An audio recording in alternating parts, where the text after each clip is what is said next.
नमस्कार, आप देख रहे हैं आज की बड़ी खबर। भारत की विदेश नीति की एक अहम अध्याय से जुड़ी है। प्रधानमंत्री नरेंद्र मोदी इजराइल दौरे पर जा रहे हैं और इससे पहले इजराइल के प्रधानमंत्री बेंजामिन नेतन्याहू ने इसे एक ऐतिहासिक क्षण बताया है। एआई से लेकर क्षेत्रीय सहयोग तक ये शब्द सिर्फ कूटनीतिक बयान नहीं बल्कि बदलती वैश्विक राजनीति का संकेत है।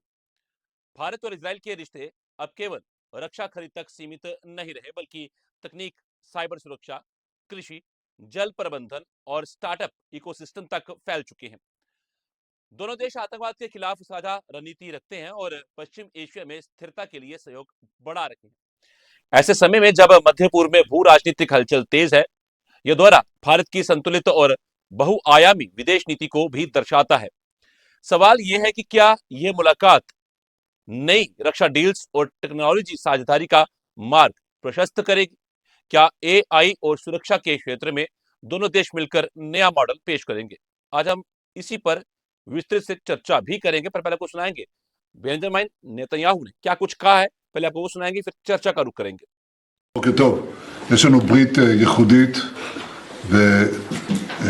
ולדעתי גם היסטורית עם ארצות הברית, גם מדינה מול מדינה וגם היחסים האישיים שלי עם הנשיא טראמפ. הברית הזאת אינה אומרת שאיננו מחפשים בריתות נוספות, להפך, אנחנו מטפחים אותם כל הזמן. והשבוע ניתן ביטוי ליחסים מיוחדים שנרקמו במהלך השנים האחרונות בין ישראל לבין המעצמה העולמית הודו, וביני לבין העומד בראשה, ראש הממשלה נרנדרה מודי. אנחנו ידידים אישיים, מדברים תכופות בטלפון, מבקרים זה את זה. אני ביקרתי בהודו, מודי ביקר כאן, השתכשכנו בימי הים התיכון, והרבה מים עברו מאז גם בים התיכון וגם בגנגס וגם בירדן פחות. בכל מקרה, אבל דבר אחד קרה, זה שמרקם היחסים הלך והתהדק, והוא יבוא הנה כדי נוכל להדק אותו עוד יותר בסדרה של החלטות שקשורות להידוק בשיתוף פעולה בין הממשלות, בין המדינות, שיתוף פעולה כלכלי, שיתוף פעולה מדיני ושיתוף פעולה ביטחוני. אני רוצה להגיד משהו על המדיני. בחזון שאני רואה בנגד עיניי, אנחנו נייצר מערכת שלמה, בעצם מין משושה של בריתות סביב ובתוך הים התיכון, בתוך המזרח התיכון. זה כולל את הודו, זה כולל מדינות ערביות, זה כולל גם את מדינות אפריקניות וגם מדינות בים התיכון, יוון, קפריסין וגם מדינות באסיה שלא אפרט כרגע. אני אציג את זה בצורה מסודרת. הכוונה כאן הוא ליצור ציר של מדינות שרואות. चलिए इस पे चर्चा करते हैं। दो खास मेहमान हमारे साथ जुड़ चुके हैं। डिफेंस एक्सपर्ट हैं, ग्रुप कैप्टन यूके देवनाथ हमारे साथ जुड़ चुके हैं और उनके साथ मौजूद हैं विदेश मामलों के जानकार foreign expert doctor Ram Shrivastava ji. आप दोनों का बहुत बहुत शुक्रिया और बहुत बहुत धन्यवाद हमें समय देने के लिए, हमारे साथ जुड़ने के लिए, अपना कीमती समय साझा करने के लिए। तो शुरुआत में डॉक्टर राम श्रीवास्तव जी से ही करूंगा। सर, भारतीय प्रधानमंत्री नरेंद्र मोदी का दौरा इजराइल का आप किस तरह से देखते हैं, और ऐसे समय में जब ईरान पर कभी भी अटैक अमेरिका कर सकता है, जो ऐसी अड़कलें लग रही हैं, और ऐसे समय पे दौरा होना इजराइल का भारतीय प्रधानमंत्री का किस तरह आप देखते हैं? ये बहुत ही ऐतिहासिक अवसर है जिसमें कि जियो पॉलिटिकल सिचुएशन जब इतनी कॉम्प्लिकेटेड हो गई है कि जिसमें कभी भी अरब देशों में युद्ध भड़क सकता है, क्योंकि अमेरिका अगर ईरान पर हमला करेगा तो ईरान के खोमेनी ने क्लियर कट कह दिया है कि वो जहाँ जहाँ अमेरिकन बेस हैं अरब देशों में वहां पर सीधा अटैक करेगा।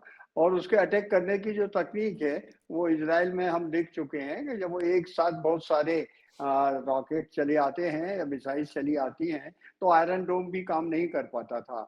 यही एक कारण है कि अमेरिका भी झिझक रहा है, क्योंकि ये जो युद्ध अगर छिड़ गया तो महाविनाश का एक कारण बन सकता है। और उसके पीछे सबसे बड़ा कारण ये है कि उधर जो है चाइना और रूस का पूरा सपोर्ट उनको लॉजिस्टिक का मिल रहा है। और ऐसे समय में हमारे मोदी जी की यात्रा वो भी इजराइल में क्यों है? इजराइल जो है ईरान के बिल्कुल विरुद्ध है और वो चाहता है जल्दी से जल्दी युद्ध शुरू हो जाए। ऐसे में वहां पहुंचना बहुत कूटनीतिक दृष्टि से बहुत महत्वपूर्ण है।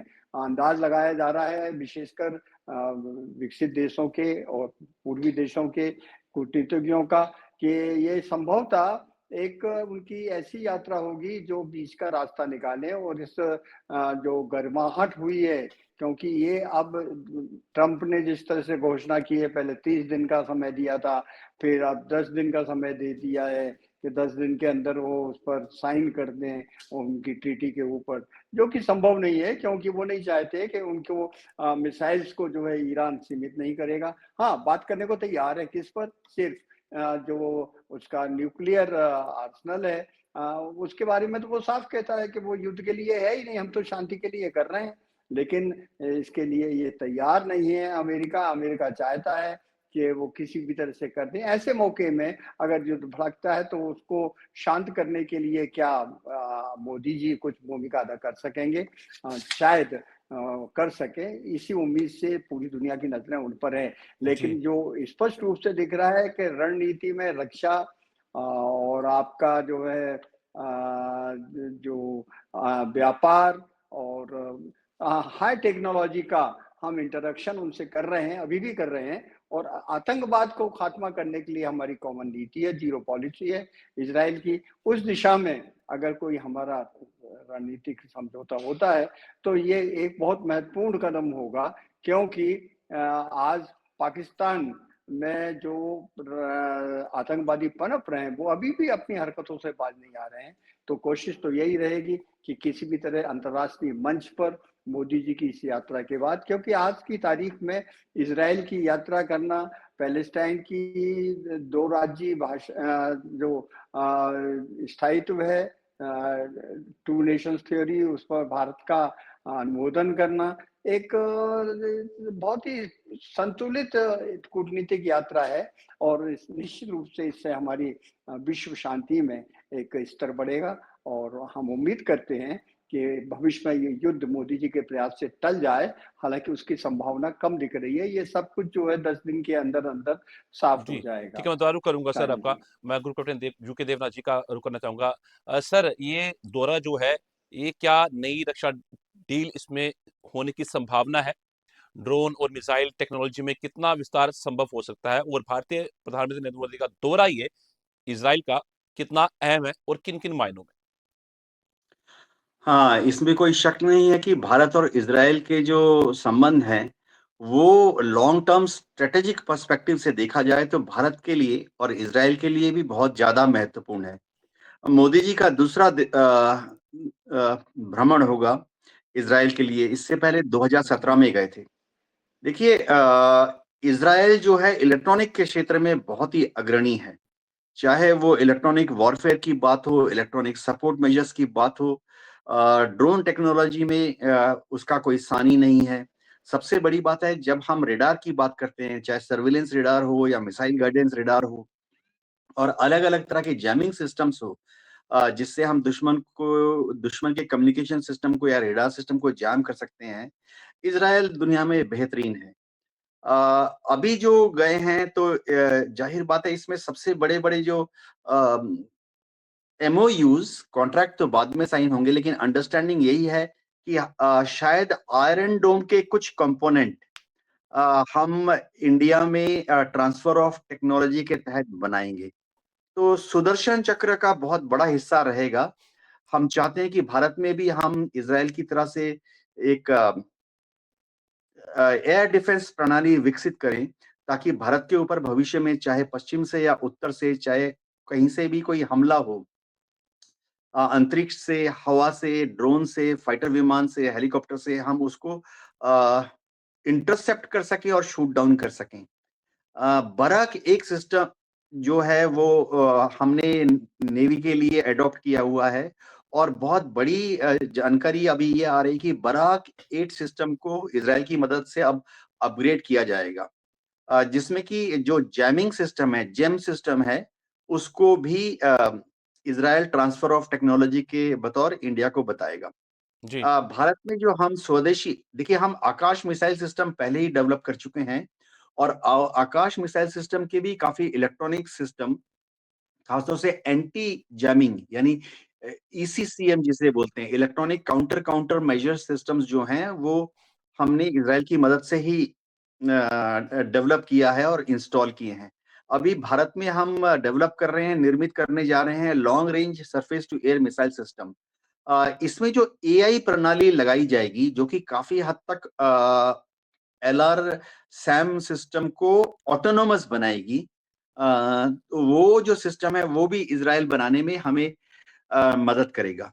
अब समझना ये पड़ेगा कि भारत बार-बार इज़राइल के पास ही क्यों जाता है? बिल्कुल सर। देखिए अमेरिका या पश्चिमी देश जो हैं, कभी भी बहुत आसानी से अपनी जो लेटेस्ट या एडवांस टेक्नोलॉजी हैं, वो शेयर नहीं करते हैं। जब हमने इस तरह की कुछ बातें स्कैंडिनेवियन कंट्रीज़ के साथ बढ़ाने की कोशिश की, तो उन सब ने कहा कि ठीक है, हम अ, कर देंगे इंडिया में, लेकिन ट्रांसफर ऑफ टेक्नोलॉजी जो है वो अपने हाथ में रखना चाहते हैं। किसी भी इलेक्ट्रॉनिक सिस्टम में जैसे सोर्स कोड होता है, तो पश्चिमी देश, यूरोपियन देश, अमेरिका, ये कभी भी सोर्स कोड शेयर नहीं करना चाहते। इज़राइल के साथ नीड टू नो बेसिस पर सोर्स कोड की भी शेयरिंग हो जाती है। तो हमें बहुत एडवांटेज है। जी। जी, ठीक है, मैं दोबारा पूछूँगा आपका। अच्छा, डॉक्टर राम श्रीवास्तव सर जी, जिस तरह हम देखते हैं कि ये पश्चिम एशिया में ये भारत की भूमिका को मजबूत करेगा ये दौरा? ईरान और अरब देशों पर इसका क्या प्रभाव पड़ सकता है? क्या भारत मल्टी अलाइनमेंट रणनीति सफलतापूर्वक निभा रहा है? बिल्कुल निभा रहा। मल्टीपोलैरिटी का जो कॉन्सेप्ट है हमारा, हम किसी के दुश्मन नहीं है, कोई हमारा दुश्मन नहीं है। हम सबसे मित्रता चाहते हैं और मानवता के हित में, और उसमें भी सबसे पहले देश की जो वैल्यूज़ हैं, देश की सुरक्षा है, वो सर्वप्रथम मानते हुए इंडिया फर्स्ट के हिसाब से हम पूरी दुनिया से अपनी कूटनीतिक रिश्ते कायम किए हुए हैं। यही एक कारण है। कुछ मामलों में यूके के, अमेरिका के डिफरेंस हो गए हैं। डेनमार्क के तो काफ़ी ग्रीनलैंड के कारण बढ़ते ही जा रहे हैं दूरियाँ। लेकिन हमारी इच्छा यही है कि सभी जगह अमन रहे, शांति रहे, लेकिन न इस कीमत पर नहीं। सर संपर्क अ, टूट जी सर, जी। अ, जी, जी सर, आ रही है हमारी आवाज़। जिस तरह से हमारी जिस तरह से विकास दर बढ़ती चली जा रही है और हम 2047 के लक्ष्य पर चले जा रहे हैं, उसमें हमको सिर्फ प्रोग्रेस, विकास चाहिए। और दुनिया में जहाँ कहीं भी इस तरह के अविश्वास के कारण परस्पर युद्ध छिड़ रहे हैं, उनका हम दमन करना चाहते हैं, उनको रोकना चाहते हैं। इस हेतु हमारी कूटनीति पूरी तरह से उस दिशा में काम कर रही है। और रहा सवाल रक्षा क्षेत्रों का, तो हमारी प्राथमिकता है सुदर्शन डोम जो बनाना है, जैसा कि हमारे देवराज साहब ने बताया है, उसके लिए हम जी जान से प्रयास कर रहे हैं। हमारा पूरा इस समय इनोवेशन, इंक्यूबेशन, स्टार्टअप उसी दिशा में काम कर रहा है। और निश्चित रूप से नो हाउ टेक्नोलॉजी अगर हमको वहाँ से मिलती है, तो हमारा काम जो 4 साल में होने वाला था, 1 साल के भीतर हो जाएगा। और रक्षा के मामले में निश्चित रूप से हम जो हैं काफ़ी आगे बढ़ रहे हैं। शाहिद जी। ठीक है, मैं दोबारा करूँगा आपका, मैं करूँगा युगेंद्र सर का। सर, जिस तरह से जो हालात ईरान में अभी बने हुए हैं और रमज़ान का महीना भी चल रहा है, तो उन सब के बीच में वहाँ अटैक होने की गुंजाइशें भी बढ़ती जा रही है, जिस तरह पाकिस्तान लगातार अफ़गानिस्तान के ऊपर अटैक कर रहा है। इन चीज़ों को जोड़कर आप किस तरह देखते हैं? और उस दौरान भारतीय प्रधानमंत्री नरेंद्र मोदी इज़राइल का दौरा कर रहे हैं। जी हाँ, जब 2 दिवसीय दौरे पे रहेंगे 25 और 26 फरवरी को, तो ईरान और अमेरिका के बीच में टेंशन तो बहुत हाई लेवल पर होंगी। लेकिन फ़िलहाल ये अंदाज़ा लगाया जा रहा है और हमारा विदेश मंत्रालय लगातार अमेरिकन सेक्रेटरी ऑफ स्टेट के संपर्क में है। अंदाज़ा ये लगाया जा रहा है कि अगले 10 दिनों तक अमेरिका ईरान पर कोई हमला नहीं करेगा। और जैसा कि हम सोच सकते हैं कि ईरान भी पहले हमला इज़राइल पर या अमेरिकन एसेट्स पश्चिम एशिया पे उन पर नहीं करेगा। दूसरी बात ये है कि मोदी जी जब इस विज़िट के लिए जा रहे हैं, तो हमारा विदेश मंत्रालय भी लगातार ईरान के एम्बेसी के संपर्क में रहता है, दिल्ली में भी, तेहरान में भी। और अगर कोई भी विडंबना या दुविधापूर्ण स्थिति डेवलप होती है, तो तुरंत प्लान में चेंजेस किए जा सकते हैं। देखिए, इसराइल की बात होती है। इसराइल हमारा बहुत ही पक्का दोस्त है। जब हम तेजस विमान डेवलप कर रहे थे, तो तेजस का जो इलेक्ट्रॉनिक वॉरफेयर सूट है, अमेरिका ने हमें कुछ नहीं दिया। हमने बार-बार अमेरिका के साथ मीटिंग्स की। उन्होंने इतना ही कहा, भाई इंजन ले लो, तो जनरल इलेक्ट्रिक का F404 इंजन हमें दे दिया, लेकिन इलेक्ट्रॉनिक वॉरफेयर किट नहीं दिया। तो लेकिन इज़राइल ने हमें फाइनली दिया। अभी जब हम तेजस मार्क 1 पे और तेजस मार्क 1A के लिए एयर टू एयर रडार ढूंढ रहे थे, तो किसी भी ना फ्रांस जो कि हमारा रिलायबल पार्टनर है, उन्होंने भी ऑफर नहीं किया। रशिया ने एक रेडार ऑफर किया था तेजस के लिए, लेकिन वो हमारे साइंटिस्ट को टेक्नोलॉजिकली थोड़ा इंफीरियर लगा। तो इज़राइल ने आगे बढ़कर उनकी जो इज़राइल एयरक्राफ्ट इंडस्ट्रीज का बहुत ही शानदार रेडार है, एल्टा EL 2052, करेक्ट। वो जो कि एक एशिया रेडार है, वो ऑफर किया है। जी। और अभी जो हम 40 तेजस मार्क 1 बना चुके हैं, उन पे यही रेडार लगा हुआ है। और अभी भविष्य में जो 180 तेजस मार्क 1A बनेंगे, उसमें भी यही इजरायली एल्टा रडार लगा हुआ है। दूसरी बात है कि इज़राइल हमें भारत में ही एक इस सिमिलर रेडार जो कि एशिया रेडार होगा, जिसको हमने कहा है उत्तम रेडार, उसको डेवलप करने में मदद कर रहा है। तो भविष्य में जब भी हम तेजस मार्क 2 बनाएँगे, या हो सकता है कि जब हम AMC advance medium combat aircraft बनाएँगे, उसमें इज़राइल की मदद से भारत में निर्मित उत्तम एयर टू एयर रेडार लगाया जाएगा। तो इस तरह से हम देख सकते हैं कि इज़राइल के साथ एक गिव एंड टेक पॉलिसी है। ये ज़ाहिर बात है, थोड़ी-सी दिक्कत भी कभी-कभी आती है, क्योंकि भारत सरकार का सारे मुस्लिम देशों के साथ भी व्यवहार काफ़ी नॉर्मल है। फिलिस्तीन को भी भारत सरकार रिकॉग्नाइज़ करती है। तो PLO को भी भारत सरकार ने रिकॉग्नाइज़ किया था। आज बिल्कुल। की तारीख में फतह या अभी जैसे हमास है, भारत सरकार ने अभी तक हमास को ब्लैक लिस्टेड नहीं किया। तो ऐसे में फिलिस्तीन के लोग कई बार थोड़ा-सा हैरान परेशान हो जाते हैं कि भारत इज़राइल के इतने क्लोज़ क्यों है? लेकिन ये हम सक्सेसफुल रहे हैं उन्हें समझाने के लिए कि भारत जो इज़राइल से दोस्ती कर रहा है, ये किसी भी तरह से हमास के खिलाफ या हिज़्बुल्लाह के खिलाफ या हूती के खिलाफ नहीं है, या ईरान के खिलाफ भी नहीं है। तो गिव एंड टेक की बात है। भारत बहुत अच्छी तरह से अपनी विदेश नीति को एक बहुत ही डेलिकेट तरीके से बैलेंस कर रहा है। फिलिस्तीन के लोगों को भी हम मानते हैं, सम्मान करते हैं, और उसी तरफ हम इज़राइल के साथ भी, प्राइम मिनिस्टर नेतन्याहू के साथ भी दोस्ती रखना चाहते हैं। जी। जी, ठीक है, मैं दोबारा करूँगा सर आपका। अच्छा sir, doctor Ram Srivastava sir, AI सहयोग का वैश्विक असर क्या होगा? क्या ये अमेरिका, इज़राइल, भारत त्रिकोण मजबूत करने में एक कदम होगा? क्या फिलिस्तीन मुद्दे पर भारत का संतुलन प्रभावित होगा? देखिए, जहाँ तक एआई का सवाल है, निश्चित रूप से ये एक बड़ा चेंजिंग एस्पेक्ट है। पूरी दुनिया की जितना रण-कौशल में ये अद्वितीय परिवर्तन करने जा रहा है, और इस क्षेत्र में हमारी जो प्रमुखता है, वो इस कारण है कि जितना भी आधुनिकतम ज्ञान हमारे वैज्ञानिकों पर है, खासकर DRDO के, वहाँ पर जो top brain of the country लगा हुआ है, और निश्चित रूप से इससे जो है हमारी शक्ति बहुत आगे बढ़ेगी। रहा सवाल ये कि जैसे अभी आपने ज़िक्र किया था थोड़ी देर पहले कि पाकिस्तान ने अफ़गानिस्तान के ऊपर हमला किया कि हाँ, 60 लोगों को मार डाला बम्बार्डिंग करके, और उसके अंदर घुस करके। ये अपने पैर पर कुल्हाड़ी मार रहे हैं। TTP इनको पूरी तरह से पस्त कर रहा है, उधर बलूचिस्तान इनको पस्त कर रहा है। तो वो दिन अब आ गए हैं कि जो पाकिस्तान का विघटन होगा। आर्थिक रूप से तो पहले ही दिवालियापने पर पहुँच चुका है। लेकिन इन सब जियोपॉलिटिक्स में हमारी स्थिति बड़ी साफ-सुथरी है। ज़ीरो टॉलरेंस फॉर टेररिज्म, और अभी हमारा ऑपरेशन सिंदूर 2.0 खत्म नहीं हुआ है, जारी है। तो निश्चित रूप से इज़राइल के साथ हमारी जो ये कूटनीतिक भेंट हो रही है, जिसमें कि सुरक्षा के समझौते होंगे, व्यापार के समझौते होंगे।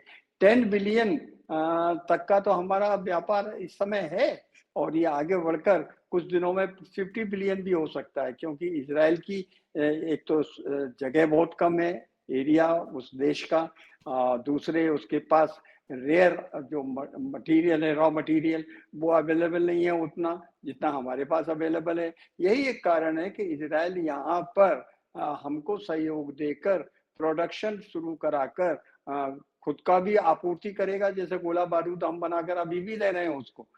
यद्यपि फिलिस्तीन के लोगों को ये पसंद नहीं है, लेकिन हमको राष्ट्र फर्स्ट, पहले हमारा प्रेफरेंस अपने कंट्री की सुरक्षा के लिए, इसलिए आदान प्रदान हमको कुछ ना कुछ करना पड़ता है। और ये इजराइल की मजबूरी है कि भारत का सहयोग लेगा वो रक्षा प्रोडक्शन में, और हमारी भी मजबूरी है कि हम भी लेंगे। लेकिन हमारा एक सिद्धांत अपनी जगह सही है कि इन सब चीजों का उपयोग मानवता के हित में हो, युद्ध में ना हो, युद्ध किसी भी तरह से शांत हो। और इसीलिए मुझे उम्मीद है कि मोदी जी की ये यात्रा जो इजराइल में होगी, उसका एक कूटनीतिक पहलू ये भी होगा कि किसी भी तरह से शांति का विकास हो, शांति कायम हो, ईरान में कोई युद्ध ना हो, और गाजा में जो नरसंहार हुआ है उसका कंपेंसेशन किसी तरह से सुविधाजनक ढंग से चले। क्योंकि अभी जो उन्होंने बोर्ड ऑफ पीस बनाया है, वो उसमें बहुत सारी कमियां हैं।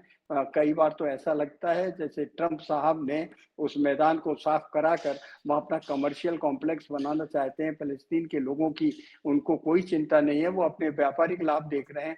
तो ऐसे मौके में इन आशंकाओं को दूर करके फिलिस्तीन के नागरिकों को, महिलाओं को अच्छे उपचार मिले, स्वतंत्र एक प्रजातांत्रिक उनको वातावरण मिले, इस दिशा में भी हमारी कूटनीति काम करेगी। और उसके लिए निश्चित रूप से जो एक कंफ्यूजन है वहाँ की जनता में, पैलेस्टीन के और इजराइल के में, उस डिफरेंस को कम करने के लिए मुझे उम्मीद है कि मोदी जी के प्रयास सफल रहेंगे। जी सर, बिल्कुल सफल होने भी चाहिए क्योंकि लगातार प्रयास जारी हैं।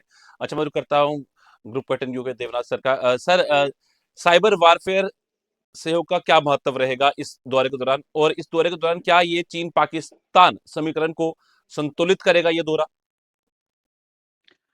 हाँ, भविष्य के किसी भी वॉरफेयर में साइबर वॉरफेयर शुरुआती दौर में ही, युद्ध के पहले ही शुरू हो जाएगा। जो हाइब्रिड वॉरफेयर का कॉन्सेप्ट है कि भविष्य में ये ज़रूरी नहीं कि युद्ध सिर्फ टैंक, तोप, बख्तरबंद गाड़ियाँ और फाइटर विमान लड़ेंगे। साइकोलॉजिकल वॉरफेयर होगा, इकोनॉमिक वॉरफेयर होगा, ट्रेड वॉरफेयर होगा, पॉलिटिकल डिप्लोमेसी से दुश्मन को हराया जाएगा, साइकोलॉजिकल वॉरफेयर होगा।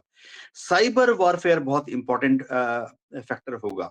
जैसा कि हम वेनेजुएला में देख चुके हैं और शायद ईरान में भी कुछ हद तक दिखाई देता है कि युद्ध के पहले और युद्ध के समय दुश्मन के यहाँ पर जितने लाइंस ऑफ कम्युनिकेशन है, उनके जहाँ इंटरनेट फैसिलिटी है या उनकी जो डोमेस्टिक इलेक्ट्रॉनिक एक्सचेंजेस हैं, उनको किस तरह से भेद के उसके अंदर जाके कंफ्यूजन पैदा किया जाए। कुछ देशों में, चीन में भी ये क्षमता है कि वो दूसरे देशों के बिजली वितरण ट्रांसमिशन लाइंस जो डिस्ट्रीब्यूशन सेंटर होते हैं या थर्मल पावर स्टेशन होते हैं, उसके कंट्रोल यूनिट में घुसकर सिस्टम को स्पीड अप या स्लो डाउन करते हैं, जिससे कि ग्रिड में ट्रिप हो जाए, अंधेरा छा जाए।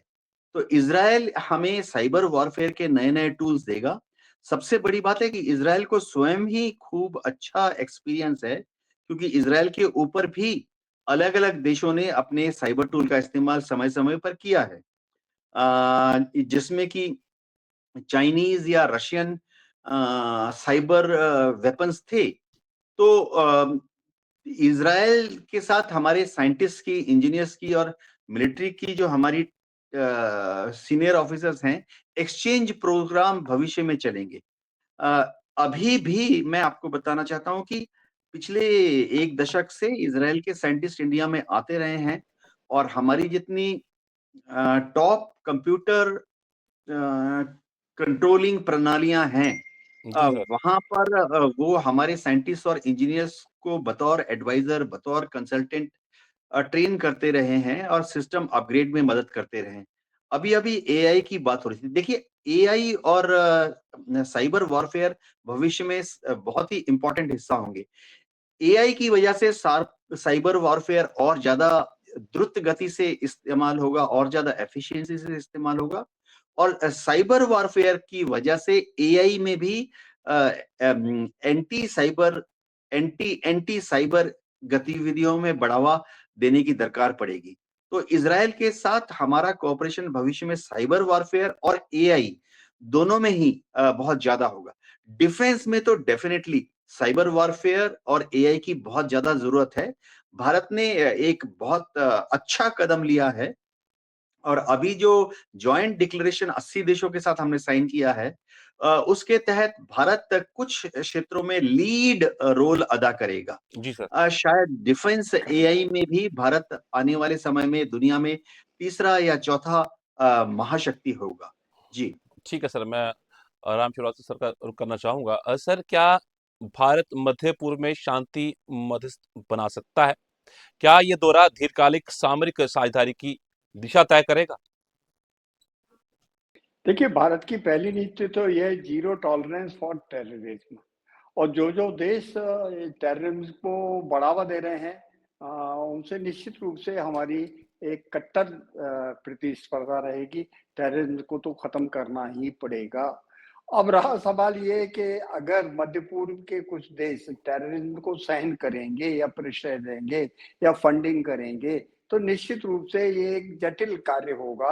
और इसमें जो जियोपॉलिटिकल सिचुएशन है, उसमें एक महती भूमिका निभाने के लिए कि टेररिज्म कितना नुकसानदायक है, देशों के विकास के लिए रोक सकता है। अरब में तो निश्चित रूप से जहाँ-जहाँ भी अमेरिकन कैंप्स हैं, उन देशों में जैसे कतर है, बहरीन है और दूसरे सभी देश हैं, उनमें निश्चित रूप से ये बहुत आवश्यक हो गया है कि किसी भी तरह से शांति वमन रहे, और शांति तब तक नहीं हो सकती जब तक टेररिज्म खत्म नहीं होगा। तो मिलजुल कर बैठकर टेररिज्म के आधार को कैसे खत्म किया जाए, ये एक अंतर्राष्ट्रीय आवश्यकता बन गई है। क्योंकि पिछले दिनों के, पिछले सालों के, दशकों के अनुभव से ये सिद्ध हो चुका है कि टेररिज्म को आप किसी भी तरह से दबाकर फौज द्वारा गोलियों से उसको खत्म नहीं कर सकते हैं। आप जितनी गोली चलाएंगे, जितने बम फोड़ेंगे, उतना ही वो पनपता जाएगा, जनरेशन टू जनरेशन बढ़ता जाएगा।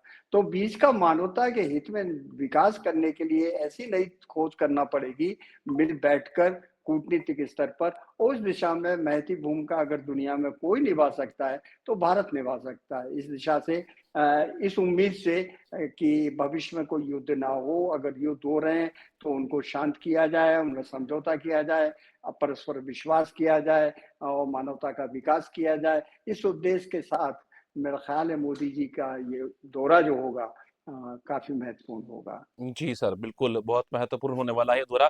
मैं रुख करूँगा group captain UK Devnath sir का। सर, क्या इस दौरे के दौरान नौसेना सहयोग पर कोई संभावनाएँ हैं? क्या ये रक्षा निर्यात में भारत को बढ़त देगा? हाँ, इस विजिट के दौरान नेवी की जो रिक्वायरमेंट है, खासतौर से इलेक्ट्रॉनिक वॉरफेयर सिस्टम में, उसके बारे में भी बातचीत होगी। मोदी जी जब इज़राइल जाएंगे तो जाहिर बात है डीआरडीओ के साइंटिस्ट होंगे साथ में, और आर्मी, नेवी, एयरफोर्स से भी डिफेंस अटैचीज जाते हैं। जब इज़राइल में हमारे डिफेंस अटैचीज जाते हैं, खासतौर से नेवी के, नेवी हमेशा एक अपने टॉप इंजीनियर को, इलेक्ट्रिकल एंड इलेक्ट्रॉनिक इंजीनियर को, जो कि कम से कम कैप्टन या कोमोडोर पद का है, साथ में भेजती है।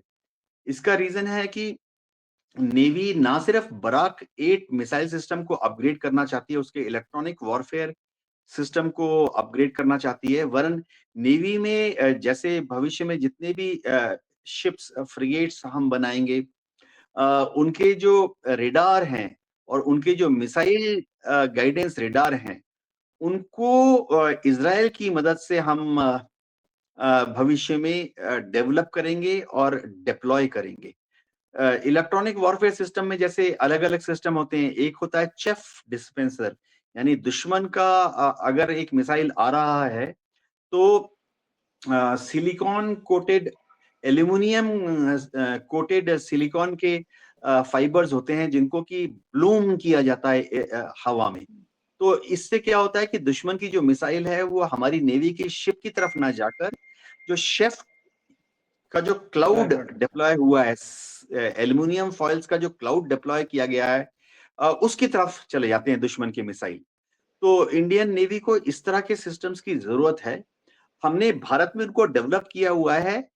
इज़राइल उसको और ज़्यादा सोफिस्टिकेटेड और ज़्यादा परिष्कृत करके इंस्टॉलेशन में मदद करेगा।